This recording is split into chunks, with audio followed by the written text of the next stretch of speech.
Welcome to Volume 2 of Romans, the letter that changed the world. We've looked at the doctrinal section of Romans.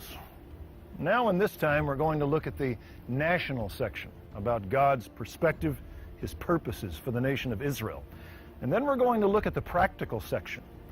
We've seen how Christians believe. Now we're going to see how Christians are supposed to live. Romans, Volume 2. There is a richness to the ways of God.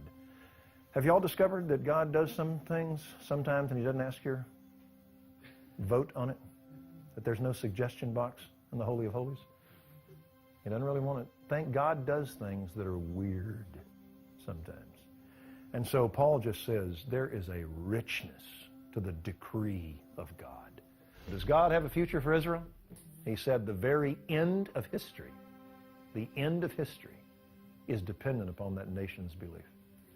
Isn't that great? See, history in the Bible is going somewhere. It's going to a point. It's not just repetitive winter, spring, summer, fall.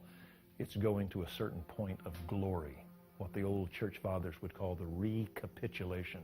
If because of food your brother's hurt, in other words, you honor your belly over your brother. You hurt him so you can satisfy your palate. He says, you're no longer walking according to love. That guy don't mean nothing to you. All that matters to you is your palate. If a church loses its sense of mission, that church dies. The one sin that should never ever be among Christians is anti-Semitism, because we owe our life to them. Every week, whenever my mama would wear a hat and we'd have to go to church, we would sing "Glory be to the Father," and we would sing "Praise of God from whom all blessing flow." See, that's the purpose of all Christian truth, is worship. If you were God, how populated would heaven be?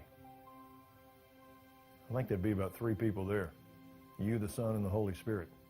It'd be a real lonely eternity. You'd have maybe started with the thief on the cross and stopped there. I seriously doubt you'd have made it through 20th century to you and I.